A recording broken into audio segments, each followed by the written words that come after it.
Cervical cancer महिलाओं में होने वाला दूसरा सबसे कॉमन कैंसर है। भारत में हर वर्ष 1 लाख के करीब नए केसेस सर्वाइकल कैंसर के आते हैं और हर साल लगभग 60 से 70 हजार महिलाओं की इससे मौत हो जाती है। लेकिन अच्छी बात यह है कि सर्वाइकल कैंसर से बचा जा सकता है और अगर अर्ली स्टेज में इसको डायग्नोज कर लिया जाए तो इसको पूरी तरह से ठीक भी किया जा सकता है। नमस्कार दोस्तों, मैं डॉक्टर पारुल निगम, गायनोकोलॉजिस्ट निगम हॉस्पिटल झांसी से। आज हम बात करेंगे सर्वाइकल कैंसर के बारे में। जैसा कि मैंने आपको बताया कि सर्वाइकल कैंसर महिलाओं में होने वाला एक कॉमन कैंसर है।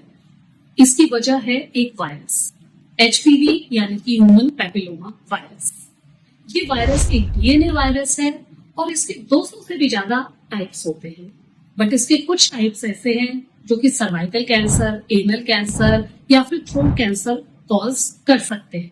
ये वायरस आमतौर पर यौन संबंध, असुरक्षित यौन संबंध बनाने से फैलता है और इसको फैलने से रोका जा सकता है। ज्यादातर ये देखा गया है कि जिन महिलाओं की इम्यूनिटी कम होती है, जो स्मोकिंग करती हैं, जिनकी हाइजीन मेंटेन नहीं होता है, साफ सफाई का ध्यान नहीं रखते हैं, उनमें इसके संक्रमण होने के चांसेस ज्यादा है।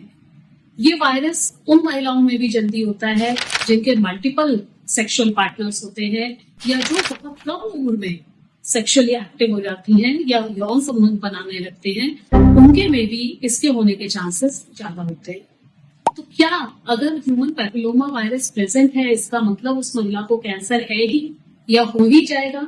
नहीं, ऐसा नहीं है। लंबे समय तक जब ये वायरस बॉडी में प्रेजेंट रहता है तब नहीं जाके इसके कैंसर बनने की संभावना बढ़ती है, और वो भी तब जबकि महिला की इम्यूनिटी यानी कि उससे लड़ने की क्षमता कम हो जाए तब। सर्वाइकल कैंसर को पहचानना थोड़ा मुश्किल है क्योंकि स्टार्टिंग की स्टेजेस में इसके कोई लक्षण नहीं होते हैं। इसके लक्षण काफी देर से सामने आते हैं और इसके मुख्य 5 लक्षण होते हैं। पहला मुख्य लक्षण है इसका पीरियड्स के अलावा महीने के बीच बीच में ब्लड आना। दूसरा है यौन संबंध बनाने के बाद ब्लीडिंग का होना। तीसरा है कमर में या पेट के निचले हिस्से में लगातार दर्द का बने रहना। चौथा इंपॉर्टेंट इसका जो लक्षण है वो है गंदा बदबूदार पानी का रिसाव होना। और 5वां है वजन का बिना किसी वजह के कम होना या कमजोर हो जाना। ये 5 लक्षण अगर आपको दिखते हैं तो इनको हल्के में ना लें, इनको सीरियसली देखें और अपने डॉक्टर से कंसल्ट करें, क्योंकि ये सर्वाइकल कैंसर के स्टार्टिंग के बिगनिंग के लक्षण हो सकते हैं। सर्वाइकल कैंसर से बचाव मुमकिन है। सबसे पहला तरीका है वैक्सीन, HPV वैक्सीन यानी कि सर्वाइकल कैंसर वैक्सीन।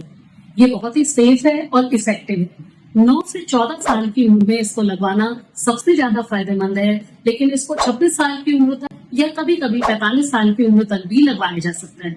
अगर 15 साल से कम की उम्र में इसको लगवाते हैं तो इसके 2 डोज लगते हैं, और अगर 15 या 15 से ज्यादा की उम्र में इसको लगवाते हैं तो इसके 3 डोज लगवाए जाते हैं। मार्केट में इसके कई सारे वेरिएंट्स अवेलेबल हैं और जो भी वेरिएंट आपके पास अवेलेबल हो या जो आपका अफोर्डेबल हो उसको लगवाना चाहिए।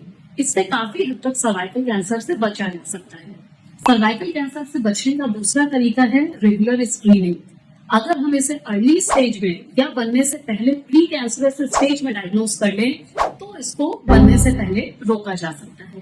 पहला तरीका है पैप स्मीयर टेस्टिंग।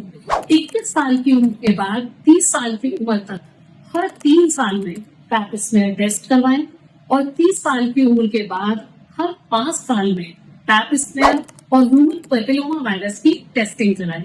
इससे इसको जो बदलाव है सर्वाइकल सेल्स में, जो चेंजेस आते हैं कैंसर होने से पहले, उनको देखा जा सकता है, उनको पकड़ा जा सकता है और सर्वाइकल कैंसर के बनने से रोका जा सकता है। इसके अलावा अपने खान पान, अपने साफ सफाई हाइजीन का ध्यान रखें, अपनी इम्यूनिटी स्ट्रॉन्ग रखें, सुरक्षित यौन संबंध बनाएं, एक से ज्यादा पार्टनर के साथ ना रहें। ये सब चीजों का अगर आप ध्यान रखते हैं तो सर्वाइकल कैंसर से बचना मुमकिन है।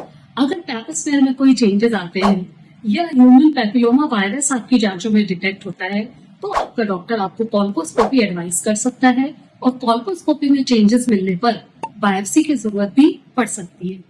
तो बायोप्सी आपका जो है वो कंफर्मेटरी टेस्ट है सर्वाइकल कैंसर का। अगर आपका डॉक्टर उसको सजेस्ट कर रहा है तो बायोप्सी को जरूर कराएं। इससे कैंसर की पुष्टि की जा सकती है। इससे डरे नहीं, ये एक जरूरी जांच है। अगर सर्वाइकल कैंसर हो भी जाता है तो इसका इलाज मुमकिन है। अगर अर्ली स्टेज में इसका डायग्नोसिस बन जाता है तो इसका सर्जरी द्वारा पूर्ण रूप से इलाज किया जा सकता है। और अगर स्टेज ज्यादा हो गई है तो रेडियोथेरेपी या कीमोथेरेपी द्वारा इसका इलाज किया जा सकता है।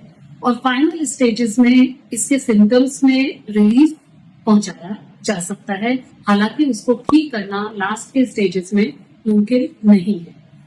तो महिलाओं से मैं यही कहना चाहूंगी कि अपने लक्षणों पे ध्यान दें। अगर कोई भी जो मैंने आपको लक्षण बताए हैं उनमें से आपको नजर आता है तो अपने डॉक्टर से कंसल्ट जरूर करें। अपनी इम्यूनिटी का ध्यान रखें, स्मोकिंग ना करें और अपने स्वास्थ्य के प्रति जागरूक रहें। ये जानकारी अपने आसपास सभी महिलाओं में शेयर करें। जो भी यंग गर्ल्स हैं आपके घर में या आपके आस पड़ोस में, उनको वैक्सीनेशन के बारे में जरूर बताएं। आज की वीडियो में बस इतना ही। स्वस्थ रहें, सुरक्षित रहें। Thank you.